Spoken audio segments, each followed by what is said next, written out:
Hi, Gary Stearman. I'd like to welcome you to a little conversation I'm going to have with Stan Deyo. Hi, Stan. How are you? Hi, Gary. Good to be here again. Love you. Well, Stan Deyo is so much fun to talk to. I can't even begin to tell you. He's written a book called The Cosmic Conspiracy, which is not even remotely like any other book you've ever read. And we have a set of Stan Deyo DVDs. These are going to be on the Prophecy Watchers online bookstore if you want to check them out. Lectures and interviews, The Garden of Eden, and Solomon Antichrist. And I want to begin, Stan, at a prophecy conference in the past. I heard you deliver this particular lecture on the location of the Garden of Eden. Yeah. And I was blown away, quite frankly. That's really amazing.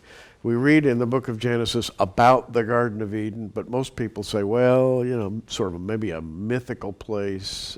Certainly if it ever did exist, we'll never find out where it was. You believe you have found out where it was. I do. And is. Yep, it is a real place, and there's red earth there, red dirt that the Bible said the DNA of Adam and Eve was made from. I even found quinine fig trees there that Eve allegedly sewed together to make clothing for them when they realized, you know, that they were naked. I presume it has big leaves. Yeah. They're about 2 inches wide and about 10 inches long, and they're very leathery, and they still use them today to weave things. Okay. Yeah. Very interesting. That one blows me away, the actual fig tree. But seriously, if you check out Stan's DVD lecture, it's accompanied by complex explanations of geography and the four rivers that are mentioned in the book of Genesis. He shows where they were then and where they are today. A very, very creative dissertation on the subject. Yeah, and the physics with it about how the Earth has expanded from what it used to be, a smaller Earth. And the Earth used to be smaller, yep. Now it's bigger. Yep. Now, most people are, oh, come on, you're kidding me, right? Well, you know, physics or astrophysics is changing now. When the astronauts in NASA crashed a craft into the moon to see if it made earthquake waves or seismic waves, they found that the moon was almost like it was hollow because it rang like a bell for an hour after that impact.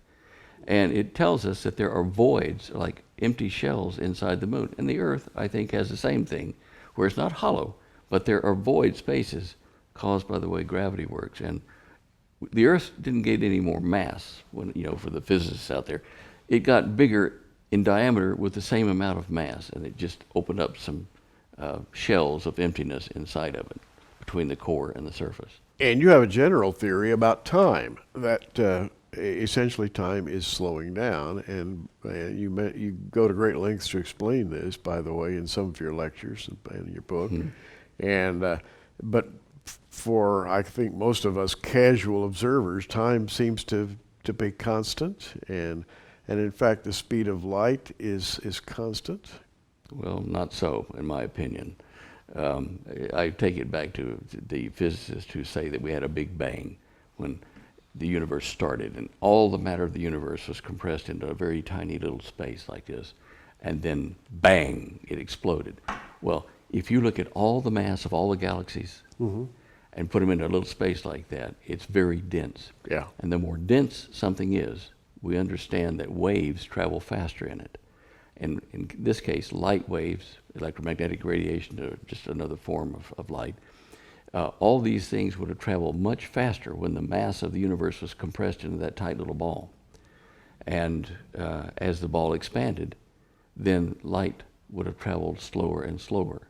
And what we'll discuss in that lecture or that interview there about the Garden of Eden is how the speed of light has dropped over 100 million times from the beginning till now.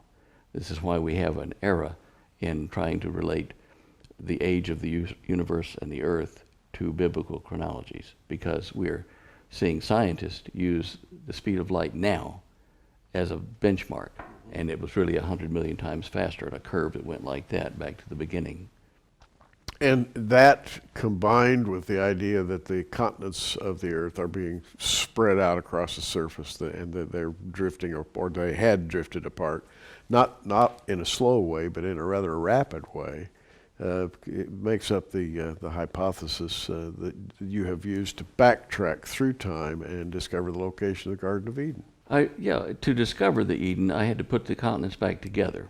And once I've proved, but to my satisfaction and to a lot of others, that the Garden of Eden is there, then that means that we have to reevaluate when the continents drifted apart catastrophically. And it wasn't 100 million years ago, as they say in the textbooks. It was thousands of years ago, perhaps as recent as around 2100 BC. Interesting indeed. And of course, Stan is an interesting guy. Doesn't think like anybody I've ever run into before. Let's talk for a moment about the cosmic conspiracy.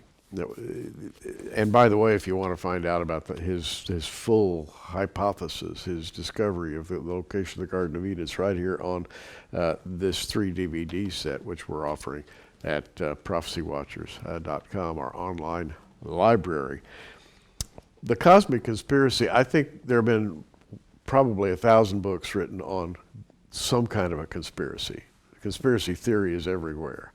And you have your view of it, but it's not like any other view I've ever seen.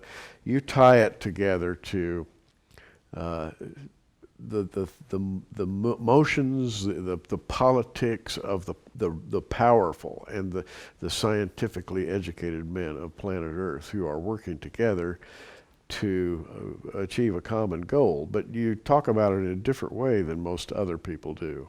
I try to address the nitpickers in the scientific community who are not Bible students or believers. And I say to them, look, here are facts, and I document it in there. Here are facts you will accept.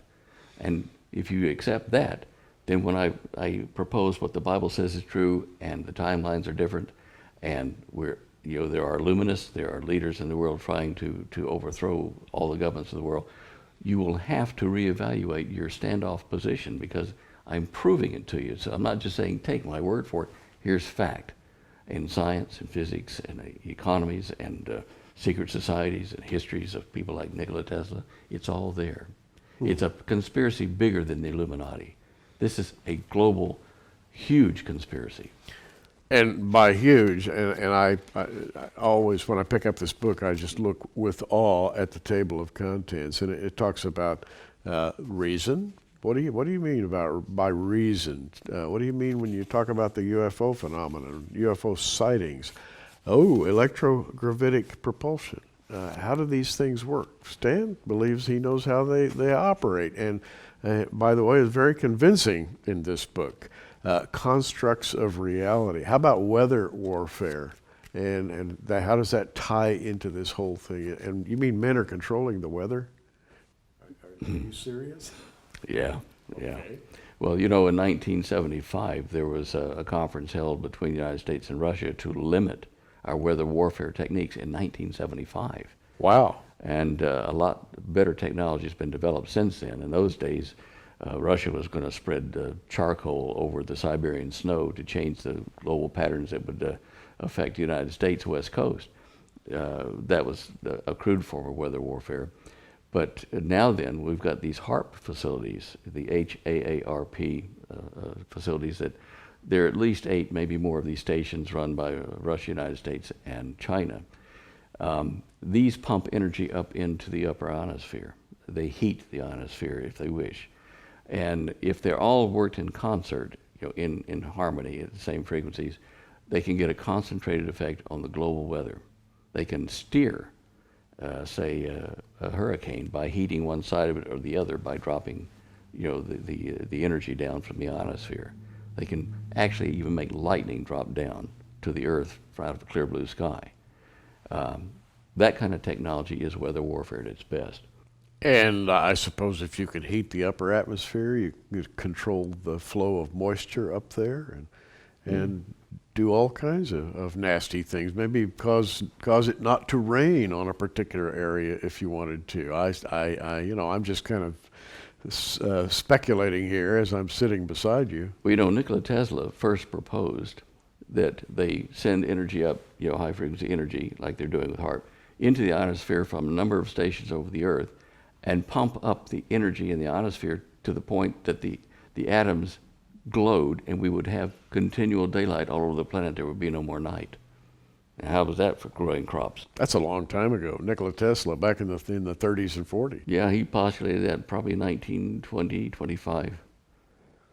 Wow, and it's a lot later, and a lot more technology has come. And remember, when he died, his papers, his secret papers, all this in his safe, were taken out of his room before the custodian of alien affairs could even get there. So somebody has it.